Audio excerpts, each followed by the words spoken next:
Welcome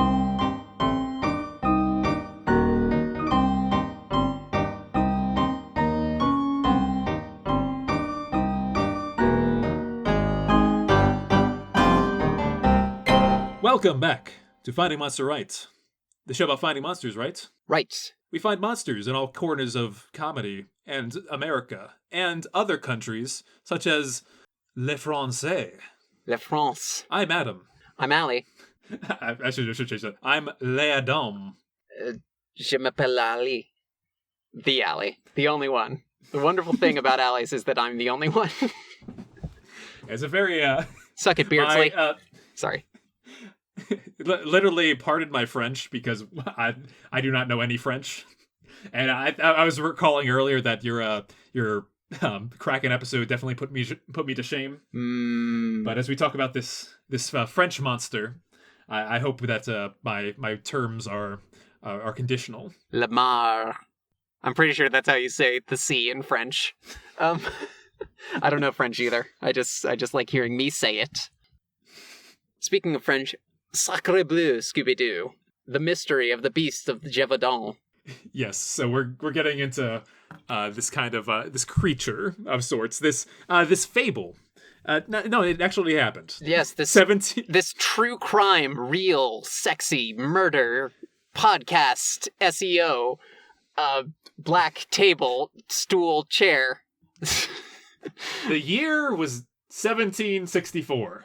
The year was 1764, and a rash of wolf attacks were occurring across the countryside of the French province of Gevaudan. But these wolf attacks were a little different than your average one. No, they were pretty much the same. Then we're done. No.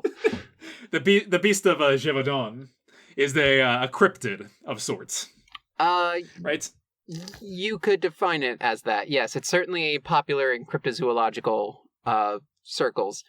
I had a big monster and cryptid phase when I was younger that I suppose never went away, given the program you're listening to.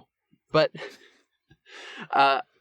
when I was a kid, the Beast of Gevaudan, I would read like theories that it was a hyena. Or even that it was a mesonychid, which is a kind of extinct hoofed animal that, like the Androsarchus, that we now know probably, I think, looked a little more like a pig or something. But back then, they thought like big wolf. And so they were like... big wolf energy. Yeah, and so like a lot of cryptozoology people that were all like, oh, what if nothing ever went extinct? Was like, what if this thing about a wolf was not about a wolf? Yeah, it's kind of has the vibes of like, if someone's trying to look at the Red Riding Hood story from like a archaeologist perspective. It's like, I can't believe a wolf lived in this house for so long. Yeah. How did the grandma survive in the stomach? Like, there's some kind of weird hybrid creature here.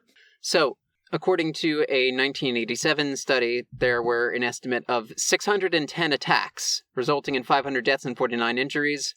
And 98 of those victims were partially eaten, although other sources claim the animal or animals killed between 60 and 100 adults and children and injured more than 30. Yeah, worth mentioning, these are a bunch of, peasants, sheep herders and stuff like that. Sheeper herders, which is what cool kids call shepherds. That's what they call shepherds on TikTok. Adam's in the know. I think my point of reference is the Wheel of Time. For some reason, it's probably etymological, but like the kids that watch sheep aren't called that. They're called sheep herders. Because it's this weird semi-future, semi-past world. Anyway, the first recorded attack was in the summer of 1764 on a young woman named Marie-Jeanne Vallée, who was, watching her cattle. She was a cattler herder. Mm-hmm. And she saw a beast that was like a wolf, yet not a wolf. Luckily, the bulls in the herd charged at the beast and kept it away. And then she, ran back and was like, there was a wolf. Or not a wolf. It was something. I don't know. And then, throughout the rest of 1764, more attacks were reported. The first one was a 14-year-old named Jean Bollet. One of the curious notes about this, in addition to being, not quite a wolf, maybe, is that it focused on the victim's head and neck regions. Yeah, kind of pop their heads like a Lego man. Wow. You can be very gruesome when you want, you know? Oh, thank you. You're welcome. There's nothing but high praise from me. There's no Lego blood. Hmm. They have to look back at their own body and wonder what happened. Where it all went wrong. Probably the part where a wolf ripped my head off. Yes, right. Throughout these attacks, like all the kind of reports that have been like growing, and I think I want to get the order of operations correct here, but it became a big story. Yes. Bigger than usual. I think one of the key things was the attacking the head and neck regions. So I read a paper published in PubMed in 1999 by Wong and et al. Some other people. J.K. Wong and some other people, which is what et al. Means. And they compared dog attacks, fatal dog attacks, to fatal wolf attacks. And they found that in the fatal wolf attacks, the head and neck are left largely untouched, with the face ripped off post-mortem. The head and neck is more of a thing that is more like what cats do. You know, they go for the throat. Or what a dog might do. Somebody's dog. Sure, right. It's a dog that's trained to like take down enemies. And hence, kind of, that is one line of inquiry where the theory that this animal was trained to kill, this animal or animals was trained to kill, comes from.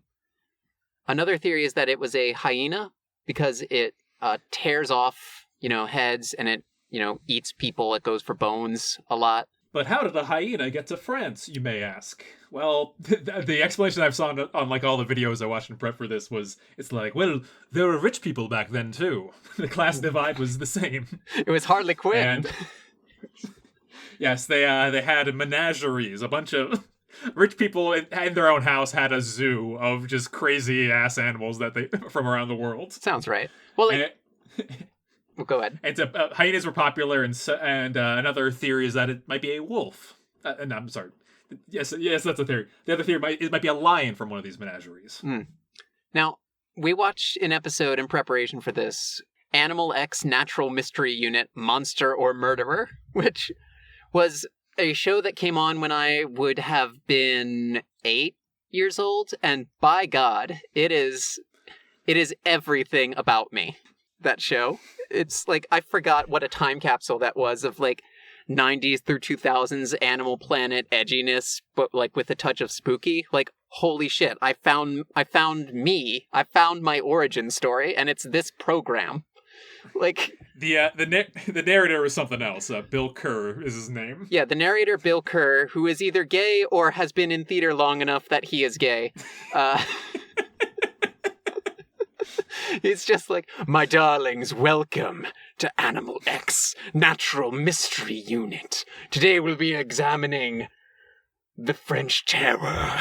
Like, he's 1,000,000% more than he needs to be. It goes from 1 to 10, and my boy Billy is hitting like a 36. It's incredible. Welcome to Animal X, and a horror story from days gone by. In 18th century France, during a 3-year period, almost 300 people were killed and eaten by a creature with a terrifying appetite for human flesh. That show posited, like, could it have been a lion?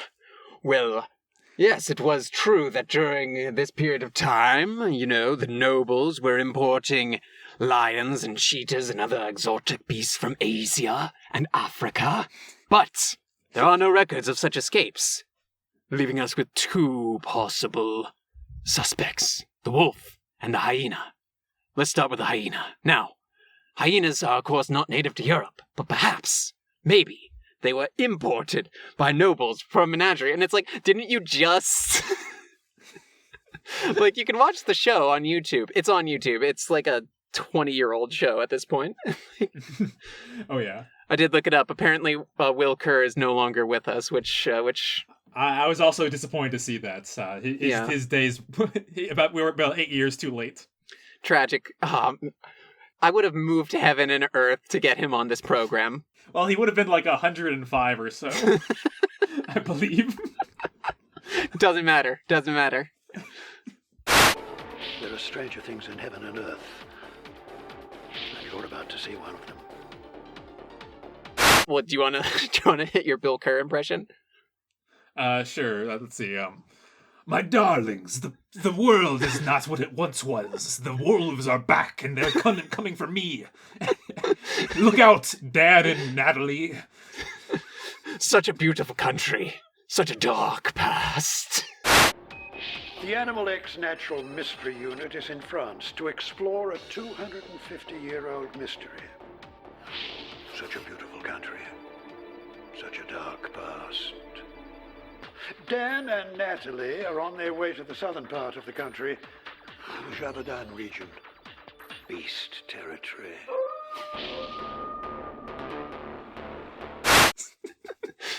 Yeah, so he's very dramatic about these events, and the show has the animal angle on this beast. Yeah. More so than a cryptozoological or historical angle. Yeah. Well, so about hyenas, I also read a thing by Jay Smith. It's like a 30-page article. Like, I'll tweet it or something, but like it's a long one, boys and girls and others. Essentially, the hyena people back in this period of time, even in the like dawning days of the Enlightenment, just kind of took Aristotle as gospel. And Aristotle was going off of like superstitions from farmers and stuff in Africa. Mm-hmm. And hyenas have a lot of superstitions about them because they're kind of fucking weird. Like, they scavenge a lot, but they have bone-crushing jaws. They're more like a cat than like a dog. They're on the cat side of the carnivore kind of family tree. And shark fin flippers for torpedo power. Ask an adult before swimming. It's a weird part of that commercial. I don't remember asking my mom if I could go swimming. I think in general you do. What? And like a hey, I'm going to the pool. Yeah. So there's a lifeguard or an adult with like 3 beers in that's like, they're fine. Mm. So hyenas also have a pseudo-penis. Ba-ba-dum. Which... Does that mean it's like you think it's a penis, but it's really like an eggplant emoji or like a small flashlight? Like, so let me reiterate: female hyenas have a pseudo penis. Oh, okay. So they got like an outie. Yes, Got it. a clitoris that looks like a phallus. So people thought that hyenas were hermaphrodites, and that, was an additional, like, strange thing. Hyenas would dig up corpses. Hyenas are cool, honestly. They're such great animals. They're good dogs, Brent. They're good feliform carnivorans, Brent. Like, they have the strongest jaws of any mammal. Mm-hmm. More often, the lion steals from the hyena than the other way around. And the fact that the reputation is reversed is one of, I think, Disney's greatest sins. Oh, I see what you're saying. The child labor and this. Disney probably has child labor. I don't know about that. I mean, is advertising labor? I mean... Okay, you know what? Yeah, that's not how I meant it, but I think I might literally be correct. Yeah, I mean, like, by that metric, it's their market, and yeah. I was implying illegal child labor, but come to think of it, I suppose, yeah, no. They're engaged in totally legal child labor. I know Mars is apparently under fire for that. That's why they're redesigning the M&Ms, so that Tucker Carlson will get mad that the M&Ms are non-binary now, or whatever the fuck. My first thought was the planet Mars. My second thought was Bruno Mars. But you mean Mars and Murray M&M. Yes, yeah. Mars and Murray M&M, wow. I did not know that. The Beast of Gevaudan. Yeah. Right. So, the Beast was, the Beast hunted for a further year. And eventually, like, all these attacks got so bad that it was starting to disrupt the number of taxes that were coming in. Like, they weren't producing enough food because the farmers wouldn't go out, or like cattle and like livestock were getting eaten. And so King Louis XV dispatches these hunters that go out there. And like, not just any hunter, like his main hunter dude is like master of the hunt. Yeah, like his royal like master of killing dogs. Like Captain. Yeah, which and before that, I thought one of the videos I watched was telling, I don't remember the guy's name, but it was telling a story of a local like huntsman who tried like and in vain for like 3 months to try and capture the beast. Poor dude. Which I'm like, this sounds like a lost Looney Tunes cartoon. That like format of the guy trying to catch the Beast of Gevaudan. just failing continuously. Some real Tom and Jerry antics. Be very quiet. I'm hunting the scourge of God. So, worth mentioning that there's a whole like background narrative going on here about how like they really wanted to up their church numbers. So it was common in this era to kind of preach that like, this beast is sent from the devil because we didn't win the 7-Year War. Right. Well, it's sent from, it's sent to punish your sins or whatever. Yes. So come to church and pray more, and everyone's like, oh, sure, gotta go back to go more church. So, where were we? We were somewhere. We're talking about Louis XV. Yes. He sent Captain Duhamel of the Clermont Prince Dragoons. That's like his big guy. Duhamel organized wolf hunting parties. Mm-hmm. Well, 2 professional wolf hunters, like 2 fucking Hansel and Gretel witch hunters types. Yeah. Jean-Charles Marc-Antoine Valmes. Fuck, I did not read these names. These are long-ass French names. I'm sorry, guys. This is the guy that I was just referring to. This is the guy that has, like, went on, like, a 3-month stint of not being able to capture. Yes. Denvenel and his son believed the beast could only be shot using stealthy techniques. So he's like... So from, like, February to June, like, these guys were fucking up, and then eventually they were replaced by a guy named Francois Antoine, which is a much easier name to say. The king's sole arquebus bearer and lieutenant of the hunt. What is an arquebus? What on earth is... It is a form of long gun. I mean, that's not very exciting, but wow!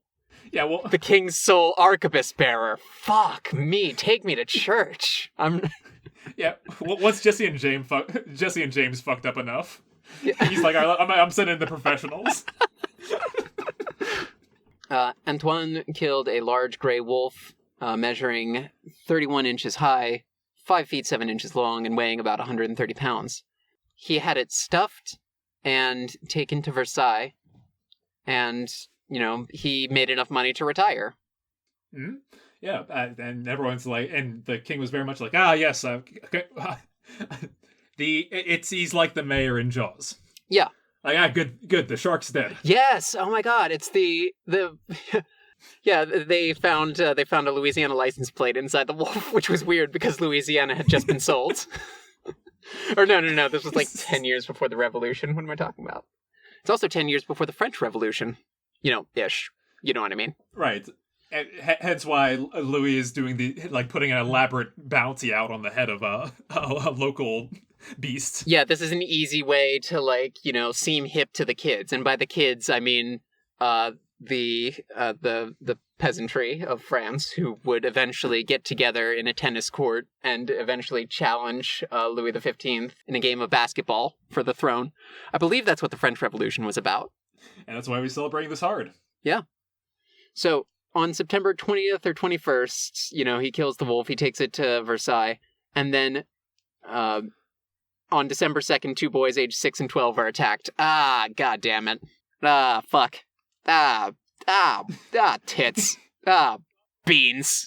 No, you did. That's not what Louis said. Louis' response was, what kids were killed? I do not see any. It's clearly the beast is dead. Oh, no. Oh my gosh. Soon after, successful attacks followed, and some of the shepherds witnessed that the beast showed no fear around cattle at all. Oh my god, it's learning. So, eventually, one guy steps up, a local hunter named Jean Chastel, who, he goes out with a gun. Her name is Beatrice, and she's my only love. Yeah. Jean Chastel, this guy owns an inn. He's just like the tavern keeper in your D&D game. He eventually just like finds it and bags a big wolf, and thereafter there are no attacks. He takes it to the king to kind of report, like, hey, here's the big wolf. I got him and killed him, and the king, but he didn't do anything to preserve it. Yeah. So by the time it got there, it was stinking and rotting, and the king's like, oh yes, let's why don't we bury this beast? Oh, we'll just say that the wolf I found was the one. Although they did find the remains of its last victim inside the stomach. Ooh. So this was definitely the wolf that ate the last victim. That is the Louisiana license plate inside. No. That's the there's a dead kid in there inside. They don't open up the real shark in Jaws and find the license plate. It's in like Act That's 2. the explosive can in the Yes. in the beast. That's the smoking gun. Which, speaking of smoking guns, so there is a story made up post hoc that Jean Chastel used silver or blessed bullets. Yes, correct. It appears that the whole religious angle of like Jean Chastel said his prayers before the beast came was like, that was made up later because, again, we're on the verge of the French Revolution, and, French revolutionaries set up the atheistic cult of reason and disposed of the Catholic Church forever. There are no Catholics left in France, clearly. Well, it's also kind of echoes to, like, the Beowulf story as we know it. About how, like, how there's a religious retelling of this story, and that's kind of the one that's left over. Yeah. Well, I mean, that's everything, isn't it? Like, anything can be co-opted into religious.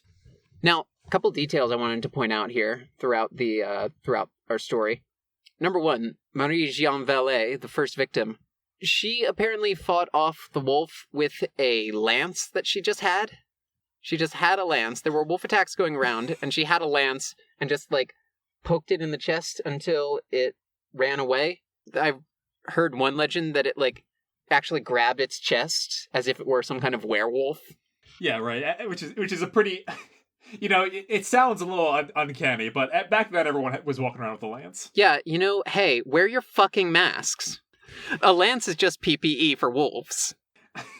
Yeah, it's if you don't want a wolf getting too close, bring a big stick. Big stick. If that's big, it's a big stick, but like the 1700s version of it. Yeah. Also, so one of the Danval efforts, one of the Jesse and James plots, literally some of them were like dressing up as women to go out and taunt the beast, which some of the beast victims were men. So, like, they just went out and dressed up in dresses for no reason. I'm so glad we can just be trans now. Like, I saw that idea came from the from like one of the professional hunters, and it's just like, dude, we all know what you're trying to do. Yeah. Man. Yes, my men, dress as women. Yes, get out there and use Bugs Bunny tactics on the wolf. Yeah, I was in the closet too, Chief. Like. I mean, I know it's 1765, so, It's also France, so everyone's already, like, 1 foot in the closet. All right, that's racist, I think. That's why the church was like, we gotta pray. It was like, we gotta pray this all out. Oh, quick, Hans. Pray away, you're sweaty. Oh, Hans, you're arquebus. Why are they German? That doesn't make sense. Wait. The other important part of the story is that, specifically, the press and how they were involved and how things are evolving with them. Because this story was very hot at the time, and I gotta say, in the same way that 300 years ago when Columbus landed in the New World, the reports back are much exaggerated and kind of done to like drum up it's propaganda. It's like it's not a 24-hour news cycle, but their 24-day news cycle really required like gory depictions and whatever the people were reporting back, and everyone wanted to have like a bloodier and bloodier story. Yeah. So I think a lot of the accounts of the killings were greatly exaggerated. Propaganda, like when Toby takes a good look at something.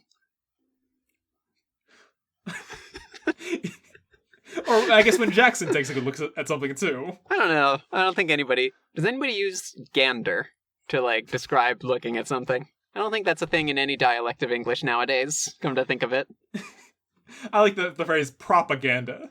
Like you're like, oh, I'm gonna look right over there. I'm gonna propaganda in that direction. Oi there, Gov, let me get a propaganda at that. Like, Toby said my British accent was good.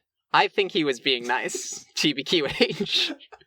I also think he was being nice. In any case, he's really created a monster here. Right. And, hey, speaking of creating a monster, fuck, I'm transitioning so fucking good this episode. But some of the reports of the wolf are that it had reddish fur, or that it had a long tail with, like, a white tuft on the end. The mate of the beast, supposedly, that Francois Antoine shot, he went down and he shot its mate and its offspring, and he found that some of the pups had a double set of dew claws. They had 6 digits, which is a mutation found in the Bosharan dog breed, meaning that these wolves did have some dog ancestry in them.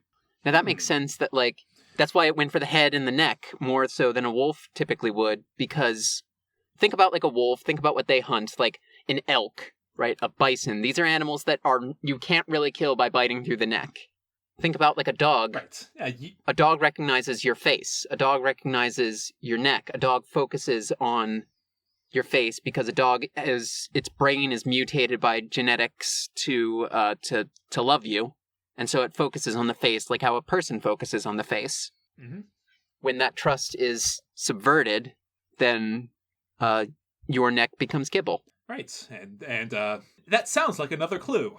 The reddish color could be attributed to the blood of a mastiff that belonged to Jean Chastel. Mastiff, these great and powerful dogs. Big dog. Very big dog. Big dog energy. Fuck, we are a year too late for the McElroy's Big Dog Run year. No, so Jean Chastel may have, as like one of the few people with a gun in town, he may have bred one of these things in order to get in good with the church, because apparently there was some business going on there. There were also some reports of like a sadistic nobleman that kind of hired Jean Chastel to like breed this thing and like rear it and then set it loose so that he could play the hero, and meanwhile this guy could see, like, you know, the hysteria just spread. Yeah, some sadistic person at the end of it.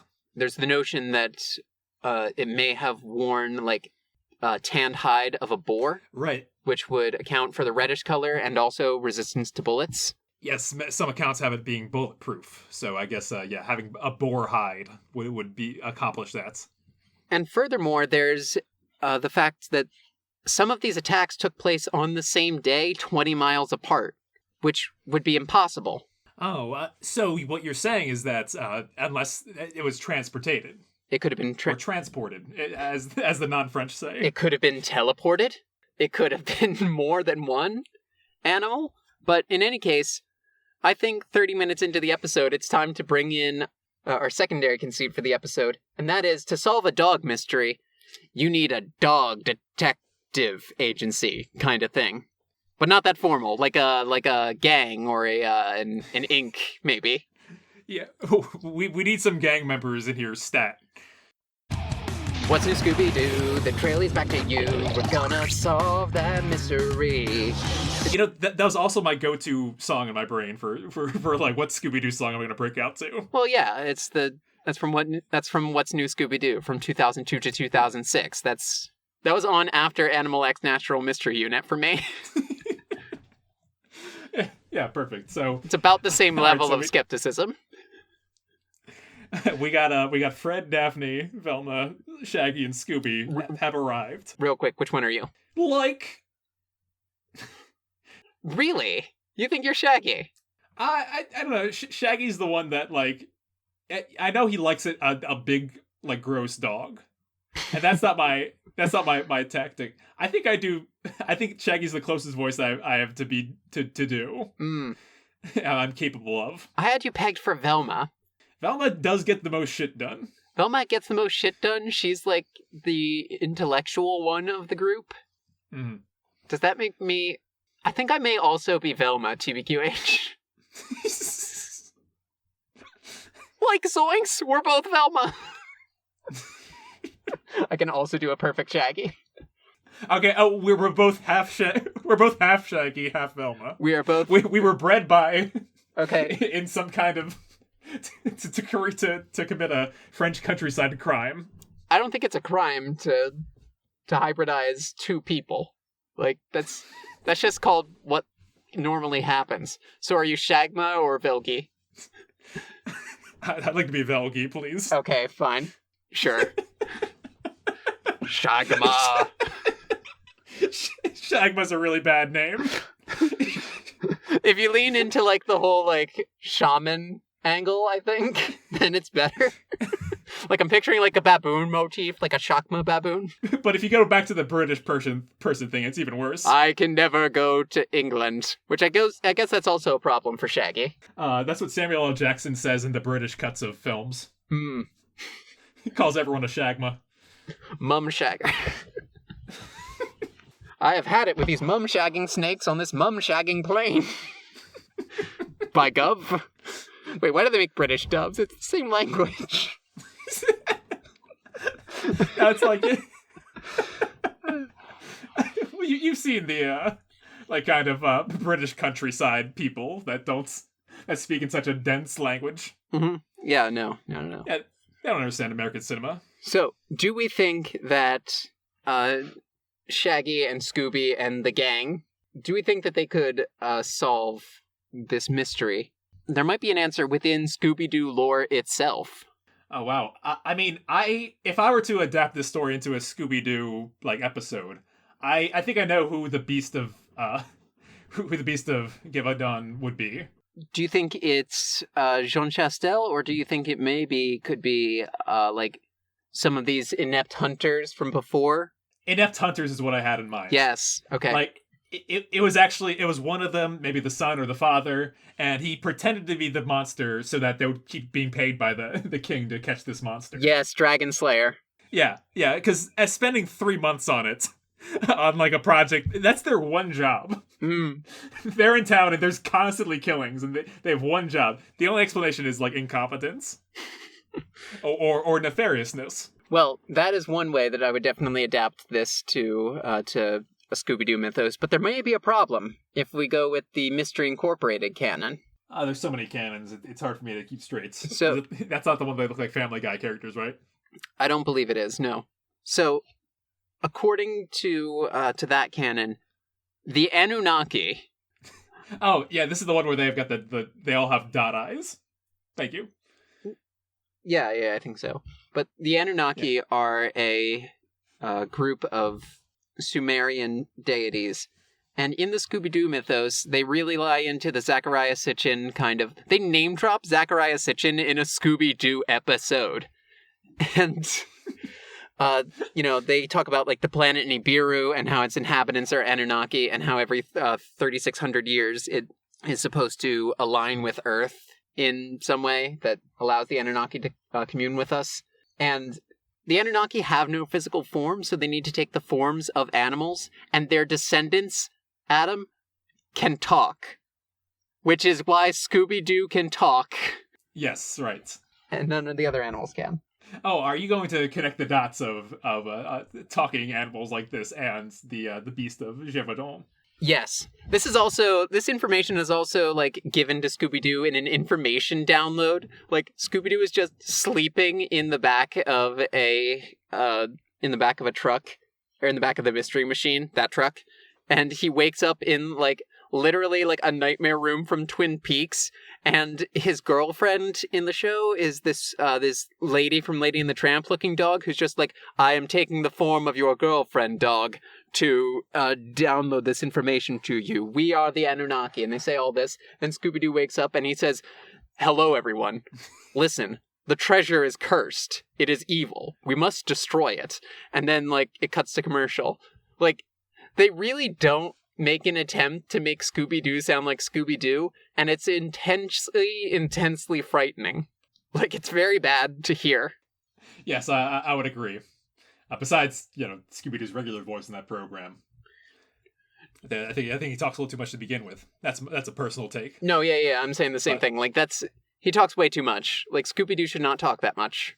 Agreed. And he starts to sound a little weird and wonky sometimes when he talks too much. And you're like, no, he's dissolve him into catchphrases and one-liners. Either make him Scooby-Doo or make him Brian from Family Guy. Otherwise, you land right in some kind of uncanny valley. Yeah. Hello, Shaggy. Yes, I would like a Scooby snack. Aw, man. You know I love sandwiches, but I hate ghosts. Those monsters make me think of my novel that I'm working on. I want to kill myself so bad. Let's stop talking about Family Guy right now. Okay. So. That's my hot take. So. Yeah, no, I'm against it, so... I'm politically opposed to Family Guy. I've never felt more strongly about a political situation, actually. I've joined Seth MacFarlane in the I'm done with Family Guy bandwagon. Is he good? Good. I can't imagine... Well, I read something recently where it was like, he hasn't written in, 10 or so fucking seasons. Yeah, I bet. Like, who could go that long? Exactly. So he shows up and he does 5 voices and he's like, I'm out. Later losers, and he plays fucking Careless Whisper as he's trying to be the world's greatest jazz player. Is that what he's doing now? I thought he was doing the Cosmos thing. I think he's doing the, you mean the Orville? No. He's producing Cosmos. This is a stupid tangent. Let's go back to Scoob. Yeah, maybe this creature is one of these Anunnaki descendants. There was no Mystery Inc. type group at this point in time, because one of the revelations in Scooby-Doo Mystery Incorporated is that there is always a Mystery Incorporated. There's always a group of mystery solvers. They always have a talking animal too. Before them, it was before Mystery Inc., it was Mystery Incorporated and their friend Professor Pericles the parrot. Before then, it was the Darrow family and their cat. Before then, it was a bunch of cowgirls and their bull. Before that, it was a bunch of Spanish friars and their donkey. There was a bunch of Zorros and their skunk. There was a bunch of Aztec, Mesoamerican hunters with their jaguar. There must always be a Mystery Inc. above the land that will one day be called Crystal Cove, because there's an Anunnaki imprisoned underneath. What I'm saying is maybe the Beast of Gevaudan is so human-like because it is one of these Scooby-Doo Anunnaki creatures, and Jean Chastel, or perhaps one of these other groups of people, are also part of its local Mystery Inc. Mm-hmm. Boom. Yeah. So and these I'm starting to see all the pieces come together here, because the characters in this story sound like Scooby-Doo type villains. Very much so. Yeah. From the king all the way down to his enforcers. All the king's horses and all the king's men. That was an unrelated reference to a fairy tale. They never mentioned that Humpty Dumpty's an egg. God, I'm losing my mind. Yes. Let's bring it home here and talk about our theories. Yeah. About the Beast of Gevaudan. Yeah. What do you think happened in those 3 crazy years in Gevaudan? The menagerie theory intrigues me at first, but I really think that the number of times it has occurred, it feels like there's something the length of time is kind of what gets it crazy. Instead of it being just a bunch of different wolf attacks over several years, which probably makes it more likely, it becomes like a one-upmanship type situation. It becomes oh my god, it was horrible. There so many of them were dead, and every now and then there's another farmer's husband who's wait a second, people are dying, and then people that they hate are being found dead all over the place. I think in several different ways it's a series of opportunists and propaganda that makes a small story way, way bigger And that small story can be something as simple as, yeah, maybe it was a loose animal or two, or just a bunch of regular ass wolves. But I think it's a lot of glory seekers as well. Because I think there's definitely something suspicious going on about this. The farmer who went down in history, Jean Chastel, possibly one of the most famous farmers of all time. Yeah. Besides Jesus. So my brain also went there, but I'm like, he's not a farmer. I can't say that. So I completely agree. One of the things that sticks out to me, that sticks in my mind, is the sentence, something that they said on Animal X Natural Mystery Unit. Well, I think one thing that we've been able to solve in this mystery is that the wolf is completely innocent. And I remembered it from the year 2002 until up to the present day. So, like, the fact that that's in my head, and then, meanwhile, I'm reading all of these things, and, like, I've read my sources, I've looked at, historical records and stuff. This is, like, a bit of a spike, but not that much of a spike for wolf attacks in this area at this time. Like, it's not significant, it's not, like, alarmingly more. It's, like, more than normal, but not so much more. Mm-hmm.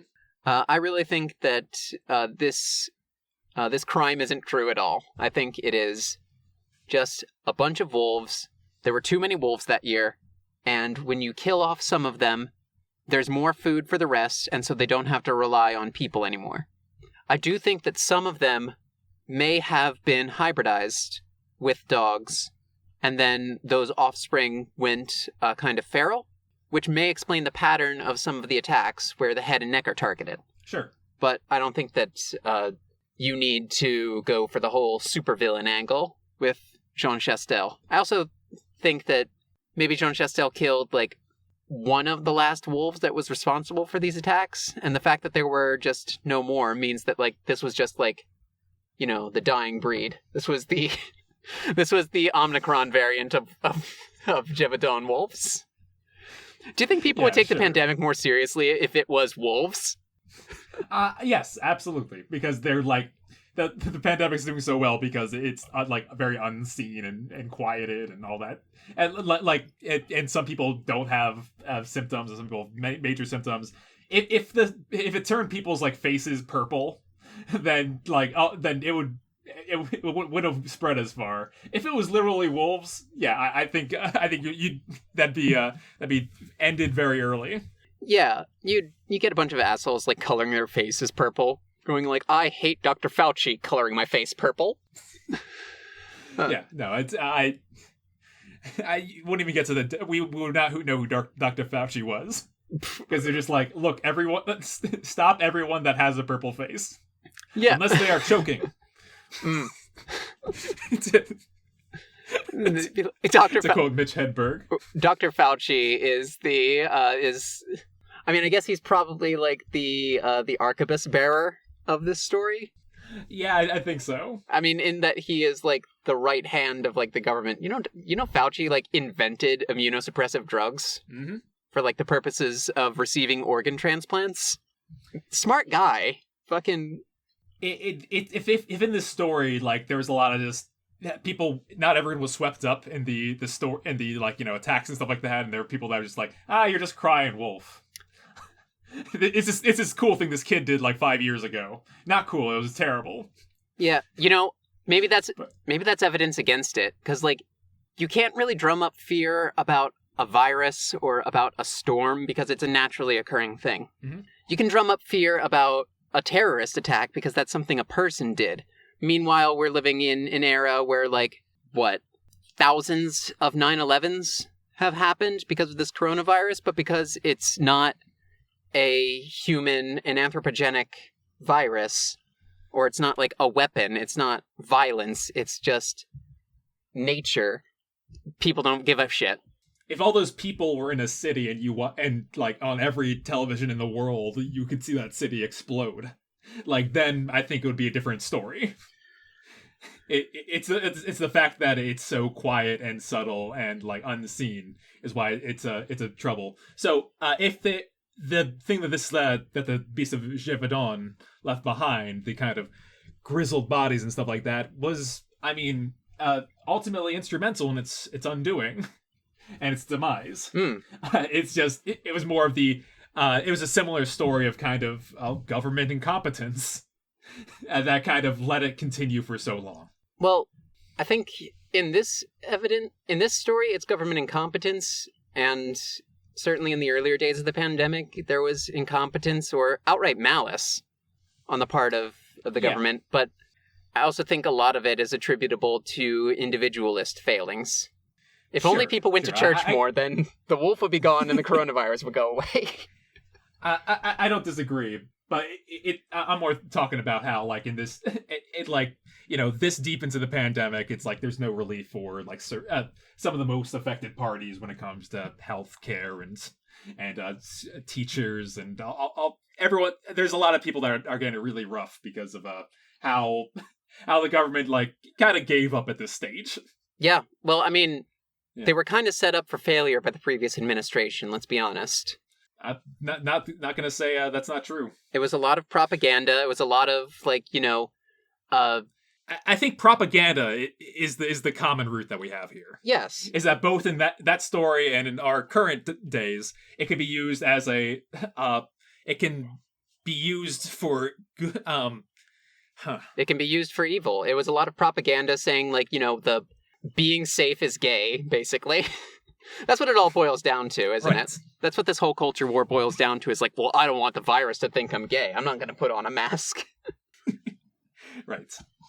So I think we've kind of nailed our point a few times. I don't want the wolves to think I'm gay. I should put on a dress and walk around the French countryside. Oh, my lord, I hope no big, strong wolves come and slobber all over me with the big, strong, hairy, sweaty muscle bodies. I do declare. Quick question for you. Mm-hmm. The Beast of Gevaudan. Okay. Therapist, therapy animal, needs therapy. Needs therapy. It is a man-eating wolf. It needs a snack is what it needs. A snack that's not people. I guess it's kind of self-therapy in a sense. That's self-care. Eating things that aren't people is self-care. Don't get an eating disorder, please. Thank you. All right. Well, there we go. So, are you ready to take the Beast of Gevaudan to the final rating place? Oui, monsieur. This beast is while terrifying and frightening, doesn't do anything out of the ordinary. It's not like a Slender Man type character who, like, can really just haunt someone through videotapes or something unique. It's just kind of just a killer on the horizon, and it might not even be anything more than a bunch of wolves. I like the historical, like, kind of significance of it. It's not that often that, like, historical figures like Louis XV are showing up to do, like, to go on like you talk about how, like, how the zoo once put out a bounty for a cryptozoological monster. Mm-hmm. Yeah, like stuff like that makes it it almost feels like a historical fantasy, which I love when that crosses over to real life. So props for that. But might just be might just be a bunch of dog wolves. Have you ever met a dog wolf? By the way, I have. You know what? I have. I have also. Yeah, they're great. You know, that reminds me of one time I was at Upper Schuylkill Valley Park in Montgomery County, mm-hmm. where they do have some wolves, or I think they're wolves, or rather than wolf dog hybrids. I don't know, but I remember, like, walking past their cage once, and, like, one of the wolves was staring at me, and I stared at it right back, and for some reason I looked at it dead in the eyes, and, like, my instincts were just like, don't look away, like, keep staring it in the eyes. And then it kind of, like, moved in a bit, like it was going to charge at me. And I was like, oh, what am I doing? I'm being a crazy weirdo and looking at a wild animal right in the eyes. I should look away. And then when I looked away, it did, like, kind of charge at the fence and then run back. Mm-hmm. It was not behaving in the way that a dog behaves. And that is when I think I really learned that, you know, wolves are not big puppies. They're not. No. So I'm giving this this maybe wolf puppy a 5 out of 10. Okay. J'aimais ces monstres. Je me redonne l'impression d'être un enfant. 10 sur 10. I like this monster. It makes me feel like a child again, 10 out of 10. I don't know if that was... Look, my keyboard still has a bunch of, like... I haven't fixed my keyboard yet, and, like, I was typing really quickly. I don't know. Yeah, I gotcha. Yeah, I think we've finished the kind of the 1-2 hit of your some childhood faves of yours. Yeah, and now... Il est temps que tu fasses un tour. It is time for you to take a turn. Well, yeah. We'll do some favorites of mine. So, tune in next week when we take to the stars and buy candy bars. Sounds like you have a knack for invention. Yeah, superpowered mind. A mechanical cane. I was gonna say a wolf hybrid canine, a wolf dog canine.